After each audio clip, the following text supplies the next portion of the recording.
Hey guys, welcome back to our channel. Now we are stuck in lockdown 6.0 in Victoria. So this gives us the opportunity to continue our lockdown series. So as some of you may be aware, we started the lockdown series about 2 months ago. The first episode we talked about a game called Spot It. The second episode we talked about a game called the 5-second rule.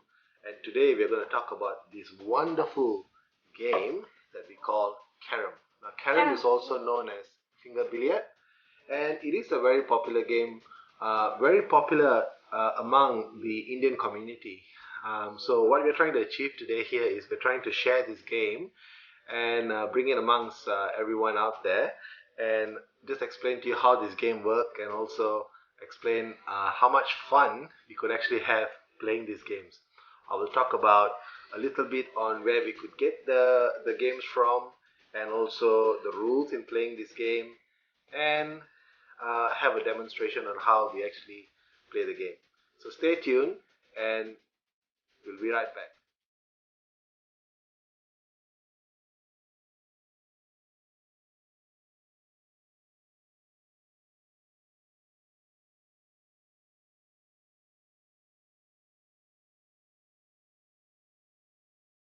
So let's talk about where we can get these carrom boards from. So in Australia, you could get it from most of the Indian grocery shops. This one is the largest size, so it's 88 centimeters by 88 centimeters. They call this a professional grade. And you can also get one size lower, which I think is about 60 centimeters by 60 centimeters, which is also quite a reasonable size. Now, this one we purchased for $88. So when you purchase this board, it also comes with a box of the checkers. So here it comes with 11 white checkers, 11 black checkers, one red checker which is the queen, and you also get a striker. Now as you can see, this board has got 4 lines that go parallel. So basically this game can be played between 2 players and also 4 players.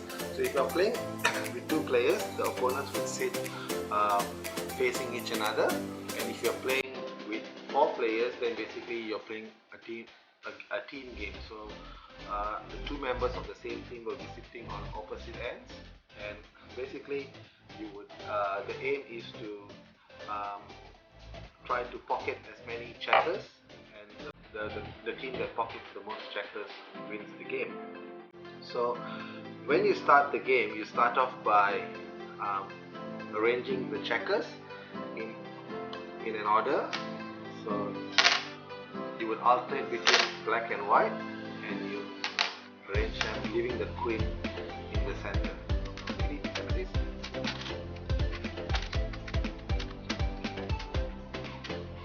Okay, so this is how we would arrange the checkers on the board. So the red checker, the queen sits in the middle, and then you alternate between the black and white checkers and create a pattern that looks similar to this.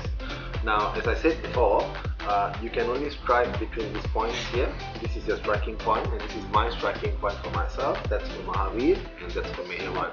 And when we start, we basically pick up what team you're going to be, and say if I'm going to be on the black team, which means I will have to pocket only the black checkers, and if Meherwan is on the white team, Meherwan will have to pocket only the white checkers. And the queen checkers draws the most points. So what we do is the queen checkers draws about 5 points, but you can only pocket the queen checker once you have pocketed one of your colored checkers. So for example, if I've striked in a black checker, I pocketed a black checker, I can then try to attempt to pocket a queen checker. But this must only be done in this manner. If I pocket the queen checker first without pocketing any of my colored checker, that's a fall, and I will have to return the queen checker as well. Now when you pocket one of your checkers, so in my case, once I've pocketed a black checker, I can go again to try to pocket another checker, and the game just carries on that way. The more checkers you pocket, the more you get to have your turn. Now if I have accidentally pocketed a white checker, that checker will have to be returned back to the center of the board. So for example, if say I pocketed 5 black checkers and I have then pocketed a white checker, that means I will have to return the white checker as well as return one of my black checkers back to the board. Now the rules are actually quite elaborate. I have included a link in the description below where you'll find the whole set of the rules.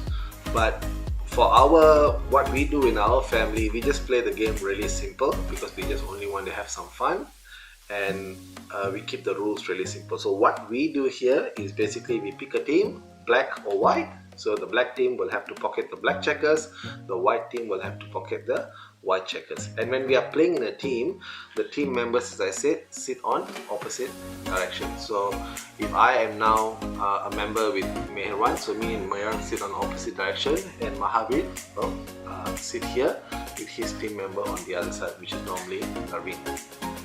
So we start off by striking, and then the only falls that we actually practice in our game is we make sure that we can only pocket the queen checker once we have pocketed one of our colored checkers, and the other fall that we do is that we can only pocket our colors. So if I have pocketed a white checker, then I will have to return it to the table and possibly pay back what I've got striped for. So that's how we do it. It's actually quite fun.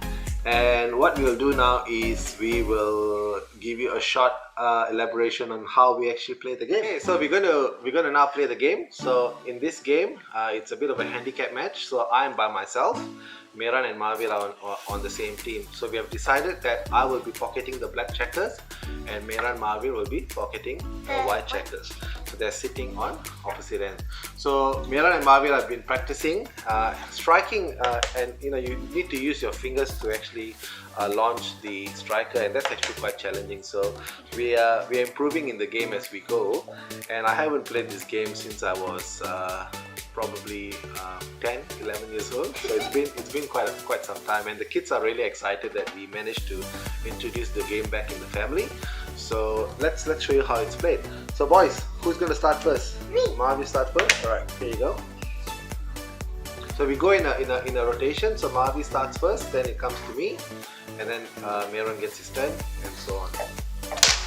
So there you go. So Mahavir has made the first launch, and basically he hasn't managed to pocket anything. So now what I'll do is I will have an opportunity. So remember, we can only strike moving forward, and you can also strike backwards as well, but you must make sure that the striker remains within this line here, and that you do not touch any of the other checkers as you go forward. So let's see. Yes, and if you do, you lose your turn. Yeah.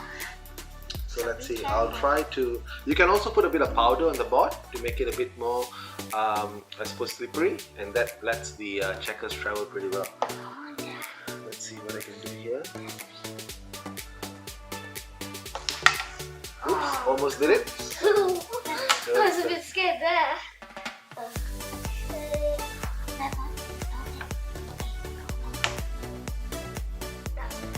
That's a foul. Your turn. Give me that.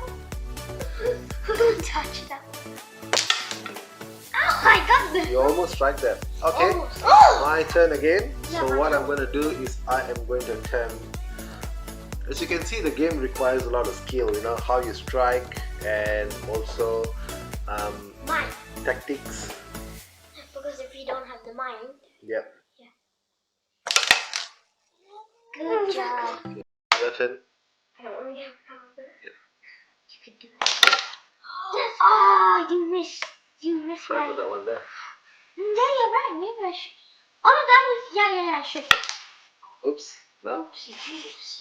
Now there is a rule in the game as well that says that if you hit your opponent's checkers, that's a fall, but we don't practice that in our game, so we don't really care if we've accidentally hit our opponent's checkers, but we do make sure that we only pocket the colored checkers corresponding to your teams. Is it my turn now? Yeah. Alright, so what I'm going to do is I'm going to try to pocket the You should for this one. black checker here. Oh, Almost went in. almost. So,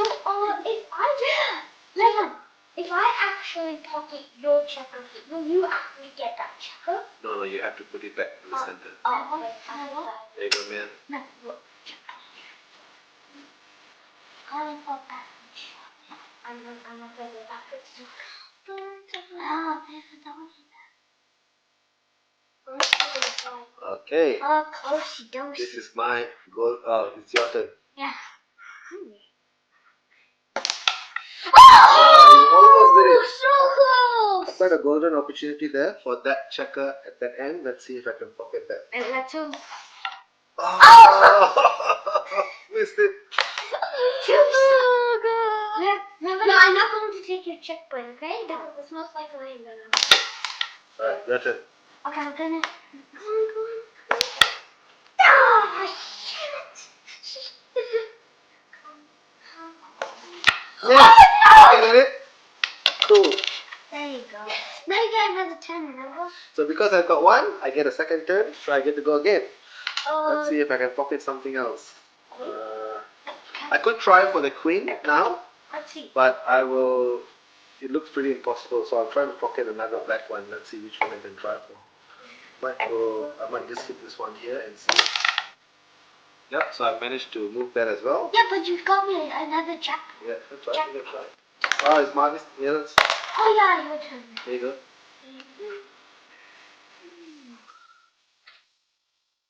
I can. Oh shit! I almost touched that. You're not thinking, Mike. What? You have to have a strategy. All right, let's try this. Yeah, I had one.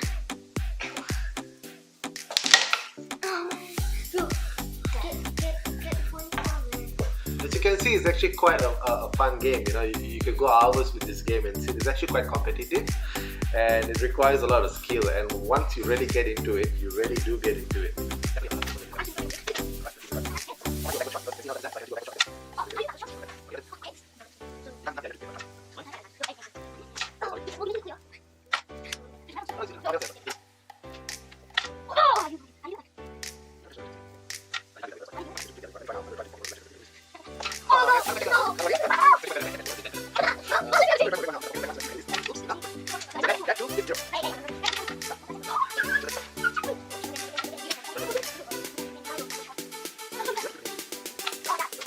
So basically, in brief, that's how the game is actually played, and you can see it's quite fun. We will continue playing this game, but we will end the video here. So I hope this has given you a brief understanding on what Carrom is all about.